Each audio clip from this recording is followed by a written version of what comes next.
Pop Crush Nights, Donnie here with Alex Warren. All right, so ordinary. We have to start with that. It's been pretty nuts, honestly. The it's weird to think that many people have heard that record. What, we hear it 20 times a day. What do you mean? I know, but it's still weird to think about. Like, there's been so many times now ever since that record where like I'll pull up to a stoplight and someone's playing it next to me, and it's always been fun to kind of be like, "Well, that's me." Yeah. Well, that's the song that's like you're at Target and it's on. Yeah, Or right. and you're like, who is that? Oh, that's me. Have you had that Yeah, moment yet? Have you I had that? have. It's been like an airport, and I'm kind of like sitting there going, "No one knows Are you that's me." embarrassed? No, no. I get embarrassed when they throw it on purposely and like all the workers are looking. I think that's when it's a little bit embarrassing. First of all, I have to say this too. You're one of those people that I don't know if you've gotten this before, but your talking voice and your singing voice are Yeah, different. they don't make any Like sense. well, I'm glad you said it, but I am it's there's like such a difference in it. A like a deep guttural when you're singing, Yeah, which is it is like especially on the new song Fever Dream. Like to me, ordinary is like it's like a higher yeah. ordinary. And then you Fever Dream, it's like a fever dream, almost like a Well, share it's cool. sound voice. Yeah, right. I definitely love to the "How did you know?" Like very much like Yeah, oh yeah.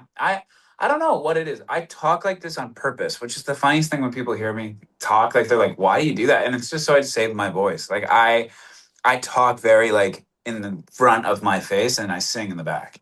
yeah, that's It's good also though. But fun too because I love it when I start singing. People are like, "What the did that? That's coming out of you?" they're like, wait, are you Yeah, sure you're that guy right there? yeah. It was just the sickest thing ever. I love it so much. So, Fever Dream, we will get into is first of all, it is. I hate you for it being so catchy. Thank you. It's I appre- another one that is just like it is. It's so catchy. But so to me though, I'm a lyrics nerd, and I just kind of like, but also like I don't know if it's my ADD or whatever, but I like Yeah, look at everything and I listen to everything just to try yeah, and like it bugs me if I don't figure it out.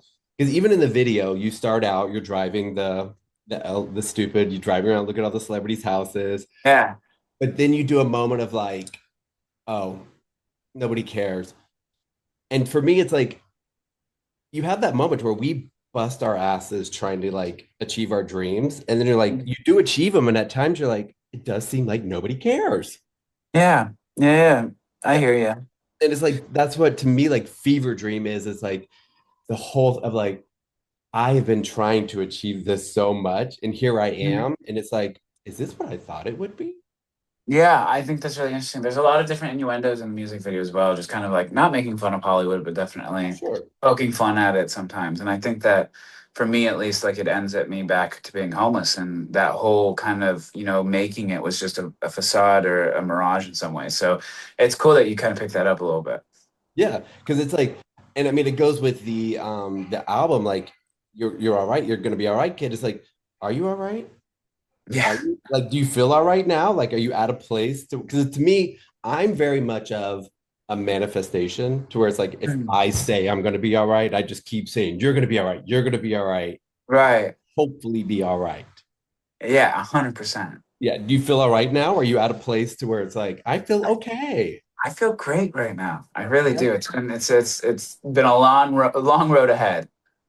Yeah. Well, also, so I don't want to like gaslight you or anything. I'm a fan, and Oh, so thank you. I like watch and stuff. For me though, I feel like you're kind of like me in the way of dark humor is your thing, Yeah. and it's almost like, but people don't understand it. It's like dark humor. Some people think of it as like as a way of you're not dealing with the situation, but dark humor is almost like that's the way to deal with it. Like that's how we deal with it is like if we can laugh about it, it feels like, okay, I'm able to process this moment. 100%. I think grief is such an interesting thing where, there's no right way to handle it. And I think however you're able to talk about it and be able to digest the fact that that happened is always healthy, Yeah. which I And learned.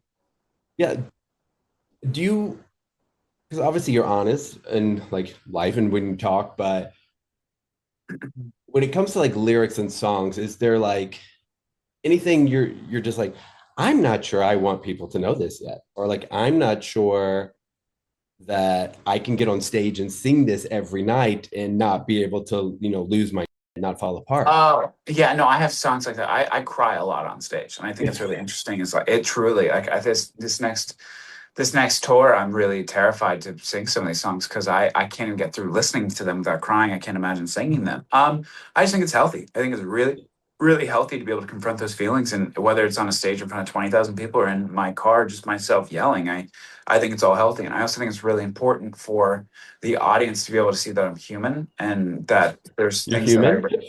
well, it truly like I think a lot of people look at performers in a way of like, oh, well, they sing for a living. That's not normal. And I love the idea that I'm able to make mistakes. I'm able to cry on stage and talk about real.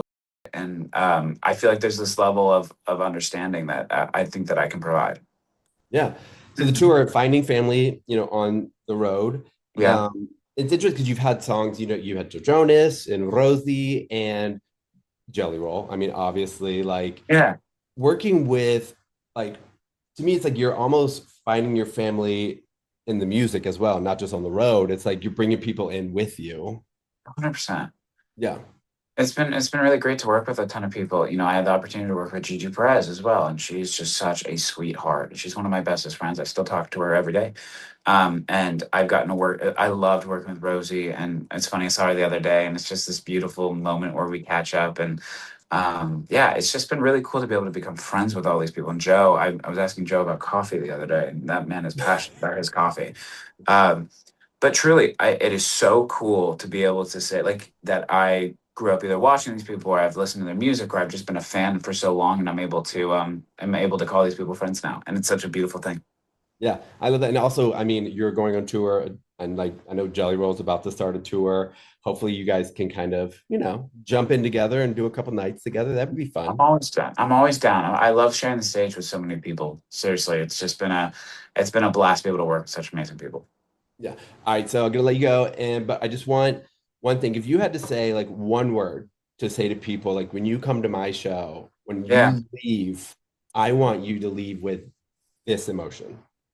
Wow. I want you to leave understanding.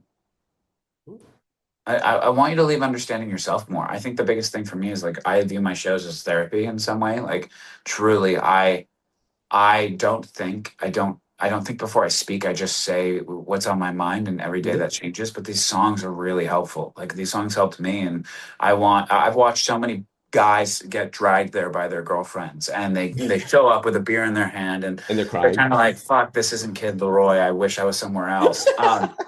No, but true. They sit there and I see it. I can see their faces while I'm on stage, and I can see how they're kind of like, this sucks. Yeah. And there's a level of change that happens halfway through the show where I think they put their guard down because they've lost someone, or they've felt thoughts that they didn't know they felt, or they're going through grief and they didn't understand it. And there's always a song or two that immediately turn them into this, into they put their hands down, and I've seen guys cry. I've seen guys really just kind of like surrender themselves to just the thought of, hey, like, this is helpful. And so I really just hope anyone who goes is somehow helped in some way.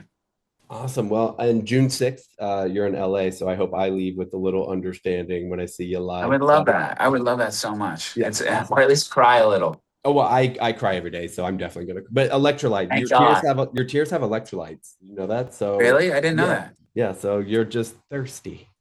Oh, I love it. Yeah. All right. Thank you. Thank you. I'll catch you later.